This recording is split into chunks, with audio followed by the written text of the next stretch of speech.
रावण किसके घर में पैदा हुआ था बोलो? ब्राह्मण के घर में। किसके घर में पैदा हुआ? लेकिन जब आचरण से गिरा तो क्षत्रिय नहीं, वैश्य नहीं, शूद्र भी नहीं बचा। लोगों ने क्या कहकर पुकारा? राक्षस। राजा विश्वामित्र कौन थे? राजा विश्वामित्र राजा राजा क्या होता है वर्ण में बोलो? क्षत्रिय होता है। लेकिन राजा विश्वामित्र बाद में विद्या अध्ययन करके ऋषित्व को प्राप्त हुए। इसका मतलब क्या बन गए? क्षत्रिय से उठकर क्या बन गए?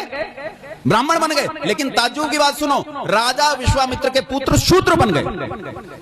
राजा विश्वामित्र के पुत्र क्या बन गए थे? शूद्र बन गए थे। ये उदाहरण उठने और गिरने के दोनों तरह के हैं। एक वेश्या का पुत्र सत्यकाम आचार्य के पास जाकर पहुंचा और आचार्य से बोलता है कि मैं पढ़ना चाहता हूं, लेकिन मेरी मां मेरा गोत्र नहीं बता पाती, इसलिए मुझे कोई गुरुकुल प्रवेश नहीं दे रहा है। आचार्य ने कहा तेरी मां का नाम क्या है? उसने कहा मेरी मां का नाम जबाला है। आचार्य ने कहा कि तेरी मां का नाम जबाला है, आज से तुझे जाबाल गोत्र से जाना जाएगा, आज से तेरा नाम सत्यकाम जाबाल है। और उपनिषदों में सत्यकाम जाबाल ब्राह्मणत्व को प्राप्त हुए, ऋषित्व को प्राप्त हुए।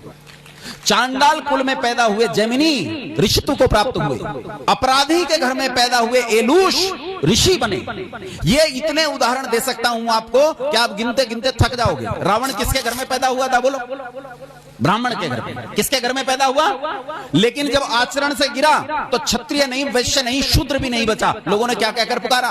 राक्षस। क्या कहकर पुकारा? राक्षस। क्योंकि आचरण से गिर गया। गिरना और उठना ये वर्ण व्यवस्था का स्वभाव है, ये वर्ण व्यवस्था होती है।